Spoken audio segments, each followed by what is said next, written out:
from the oneness of God, God is the all that is. Because, dear friends, you insist on perceiving that to achieve a oneness, you must expand outside of the self. Yes, there's an existence that exists around you. There are trees, there are animals, there are plants, there's an earth, there's a planet, there's stars. They all exist and seem to exist outside of yourselves. After all, from a perspective of physicality, they are distant from you. And so they are perceived as separate from you.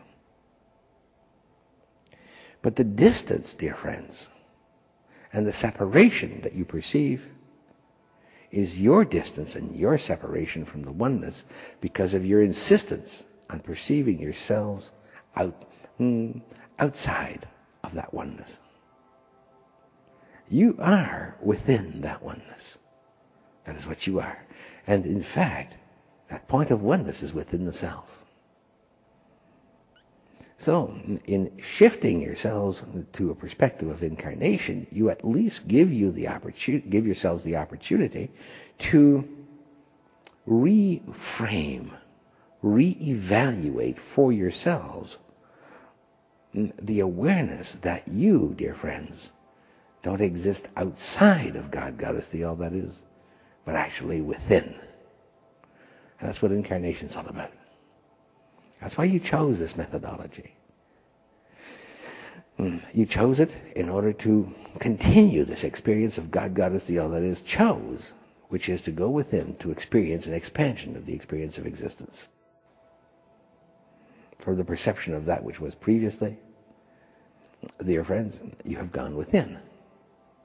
Now, it will be argued that oftentimes, including ourselves, we've suggested you've had many, many lifetimes. Each one different, and some would argue separate from the self. But if you've noticed, in any time that you've asked for lifetimes, we've never suggested that they were separate from you. Different, yes, but never separate. Included in that, as we've suggested and alluded to on a number of occasions, though none of you quite picked up on it, that lifetimes were not what you perceived them to be. They were not separations from the self. They were not other incarnations from one perspective. What they were was simply a shift in perception. And that in truth, there is no moment in time and space separate from this moment. And yet, still, through the illusions that which we alluded to, you still perceived yourselves as having to go outside of the self in order to uncover that which we were speaking of. Incarnation is an opportunity for you to move into that, call it self-reflection. We would suggest self-awareness of the self.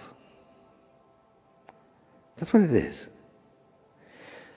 You choose a perception of physicality, and it's rather good, isn't it? After all, you did see yourselves as babies and children and teenagers and adults, and eventually you see yourselves as old people. So it's a rather good illusion. And in fact, it's so well thought out, so well created, so well designed, that you even age as a result of it. You get sick. You create for yourselves conceptualizations or perceptions of others falling ill and dying. You create for yourselves perceptions of beginnings and ends, life and death. And you say to yourselves, this must be real. And we would suggest to yourselves, dear friends, rather than this must be real, see your brilliance. It takes virtual brilliance to create such a perfection, such an illusion. And this is what you created. Now, this isn't like the Matrix where you're all sitting in little containers feeding some big machine. We assure you. So it isn't that you are physical beings sitting somewhere, having the illusion sucked out of you. But you are energy. You are an extension of God, Goddess, the all that is, by a movement of going within. And here we use very clearly the word extension, meaning not going outside of the self, but going within the self. So yes, this is what you are. You're energy.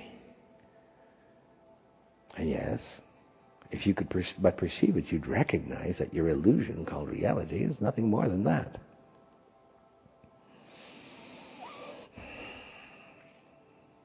But we know that you're attached to this illusion. After all, this is your way of existence, isn't it? This is your reality. Yeah, you live, you breathe, you bleed when you get cut. You hurt when someone hurts you. There is sorrow, there is pain, there is joy, there's happiness. All of these emotions you feel. So yes, there is a certain sense of reality there, isn't there? And whether you were an energy essence or not, hey, those feelings are real. In fact, if you look carefully, you'll see your body change and alter. You start feeling sorrow and pain. The body shifts, doesn't it? Ulcers are created. Nervous stomachs are created. Loose bowels are created. Bad hearts are created. Heck, cancer is even created. True? All in the name of an illusion. Because you see yourselves as physical beings, and so you must play by the rules of physicality. Of course, what you fail to realize is that you designed the rules of physicality.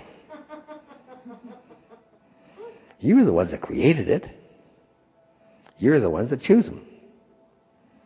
But that's okay. The rules are there, and you want to play by the rules. Good for you. So, in truth, then, to incarnate or to reincarnate allows you the opportunity to once again play by a set of rules in order to experience or to discover for yourselves that the rules aren't really there. Sort of like a twisted way, don't you think, of going about it? Now, that's not to say that incarnation isn't an experience to be experienced. Quite the contrary. It's a worthwhile experience, we assure you. It has a benefit. The benefit is that it allows you at one level of perception to explore a perception of experience that had you not been perceived as physical, you would not have explored. So it gives you that opportunity to explore. How you want to explore it is up to you. You can explore it by sitting on your top of the mountain, navel-gazing for your existence.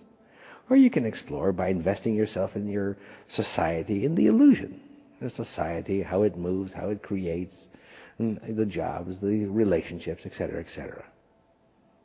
There's no right and wrong here. There's just simply a choice.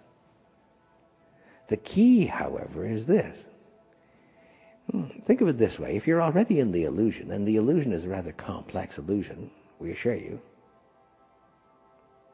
why not explore that complexity? Now, yes, we know. We've said to you that the simplicity of existence is that it is. The complexity of existence is that it is not. But there is a complexity to your illusion that if you observe carefully and explored, you would recognize is rather simple. And it's the simplicity behind the complexity that you're looking to appreciate. And in appreciating it, then you give yourself the opportunity to explore the choice behind incarnation. For it is a choice that you made when you chose to incarnate. And we assure you of this, dear friends, though we've alluded to and given you a perception, and we did this rather purposefully, we assure you, that there are rules to incarnation. Surprise. There isn't any.